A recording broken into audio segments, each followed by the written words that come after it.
Let's move on to the transitions. For transitions, it's important to take into account that you want to have at least one transition every 8 to 16 bars, or better put, whenever you have any major change in your track or want to introduce a new section, let's say this break, you want to make the transition between the drop and the break as smooth as possible by adding in a transition sound right here. Or especially when you want to transition from the build back into the drop, you want to add another transition this phase over here. So every 8 to 16 bars, we'd like to have a transition, or before any major breakthrough or any major change within the track, we'd also like to add a transition to make it a bit smoother. Therefore, I would like to start off with the main impact sweeps. And impact sweeps are really, really fun to create because it's just so satisfying to hear what type of a impact they create on creating a smoother transition to your sound. And we have this impact here,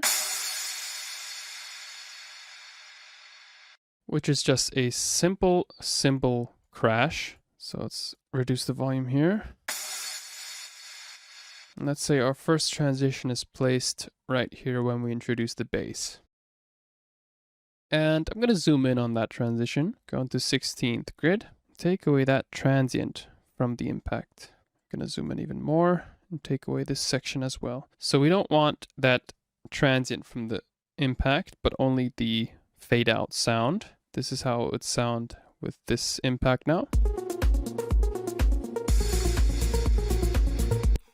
It's better, but not yet perfect. What I'd like to do to make this transition a bit more smoother is, let us go back into 1-bar mode, copy paste the transition, or hit Command and drag it over here. Now we're going to hit R to reverse the sample, or we could also right click and reverse the clip here. R is really cool for that. Zoom back in, go back into 16th grid, and drag this transition so it smoothly fades into one another here. Let's play that again.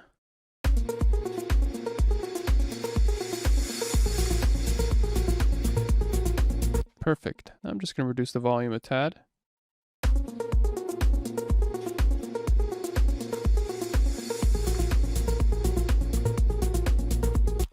Awesome. I'm really satisfied with that sound. And once we have that impact reverse transition sound, we can add that throughout our whole entire track. Let's add that here, right before our break. And let's go back into 1-bar mode here. Take this guy and put him right here. Drag that over once. Make sure that it's on grid. You always want to make sure that these sounds are on grid. In this case, you see it's going a bit off grid. No worries. You can hit Alt and drag over the transition here. You can zoom in a bit more. Hit Alt, drag over the transition. Zoom in, hit Alt, and drag over the transition. There we go. Now it's placed perfectly. 1 bar before the drop hits, I want to leave a bit of space. This is why I'm placing the transition right here and not here, because it's always interesting to create a bit of a sweep before that drop hits, but more on that later on. Go back into 8th bar mode, take this transition.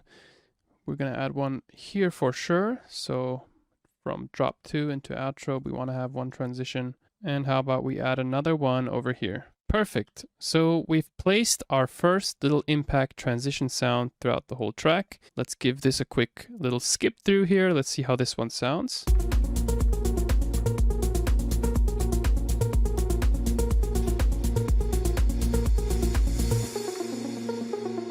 And this one.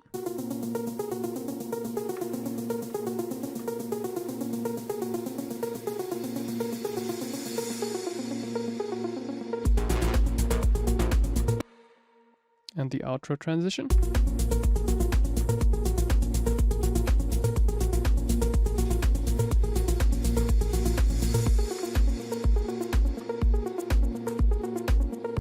Awesome. So whenever there's any major change happening in the track, or we need a bit of a smoother transition, we can add these impact reverse sweeps, right? And we're going to add another transition sound to make these major changes between the build and the drop even smoother. This is also why it's called the main reverse, because it accompanies these large transitions. On its own, the sound sounds like this. Let me reduce the volume here. So it's a bit more tonal.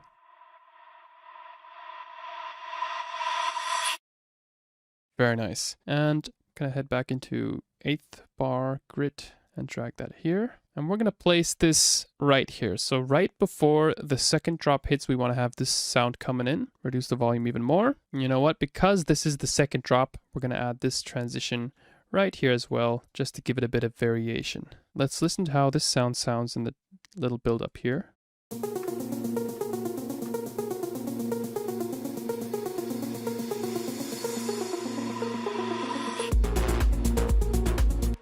Sounds cool, but I feel like we could chop off the end a bit more so it doesn't sound too clippy there. Just take away this section and place it here. Delete this sound here, copy this over. There we go. Placed quite well. Give it another playthrough.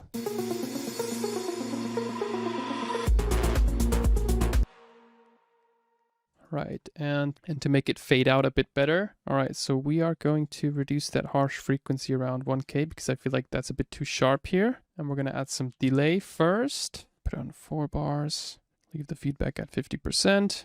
Put it on ping pong mode, 40% here, and slightly adjust the frequency to the higher ones here. And then we're going to add a reverb after that. So I have my reverb saved under this reverbs panel here. Normally you'd find it under the audio effects, under reverb, resonances, and reverb. So gonna add those high frequencies in. Increase the decay time slightly here and leave the dry wet at 55%. Now the sound should sound a bit smoother now. Let's give it a playthrough.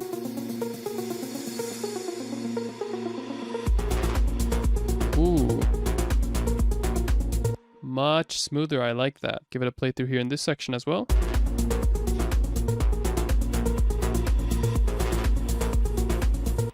I love how this sound introduces the rides here. Perfect. And what I also like to do is throw in a couple of clap fills throughout the track to make it a bit more interesting and less stale. You can also do this every 8 to 16 bars or whenever you feel like you need a bit of a different sound in your track. So let's go back into 8 bars here. And I remember we have this sample somewhere here.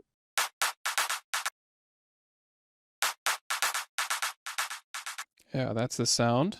Now we're going to go into 2-bar mode and just place it in certain sections of our track. Let's reduce the volume here. Maybe it might fit here. Let's give it a playthrough.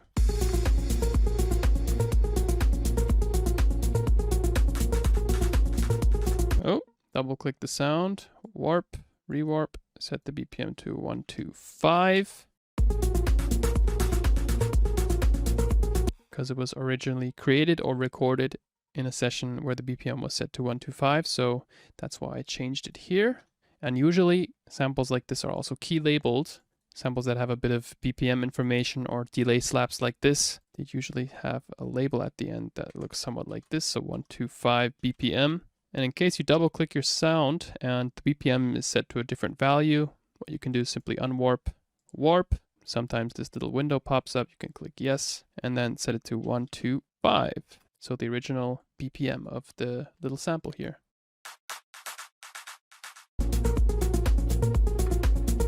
Cool, I like the placement there. I might reduce the volume a bit more because I want it to be more of a subtle effect in the background. And also add this so-called telephone effect where we cut out the low significantly and also cut out the highs. So it's very, very, very background-ish. And it sounds rather dark. Yeah, I like that. And let's say we'd also like to place it here. So 2 bars after the break, maybe here. And also 2 bars after the drop hits.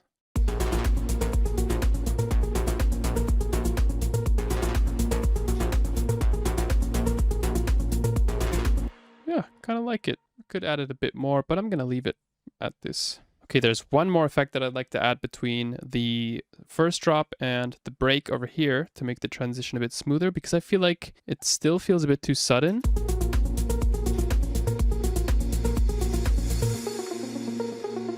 Like the bass just suddenly disappears. So what I'd like to do for that is create a new MIDI track right underneath my bass group. Could also put this channel into the effects group. Doesn't really matter, but I'm going to put it into bass for now, because I just want to have it there. And I'm going to create a MIDI clip that is exactly 1 bar long. I'm going to select this region here, Control-Shift-M, and tab back out. I call this sub drop.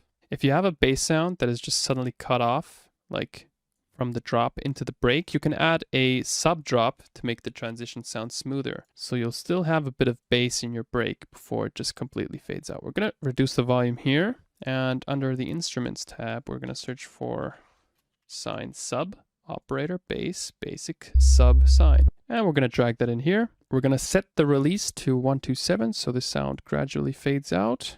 Going to go into this panel, right click, half a bar. Our root note is A sharp, so we're going to draw in an A sharp. Oh, that's very high. Let's pitch it down a few octaves. A0 is kind of cool, I like that. And now, it sounds quite stale.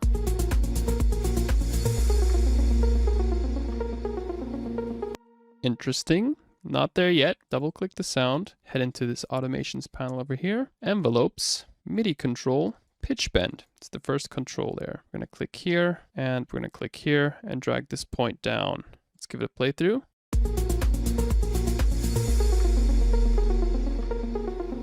Awesome. And now we've created a sub drop transition effect. Just going to reduce the volume a bit more, give it a playthrough.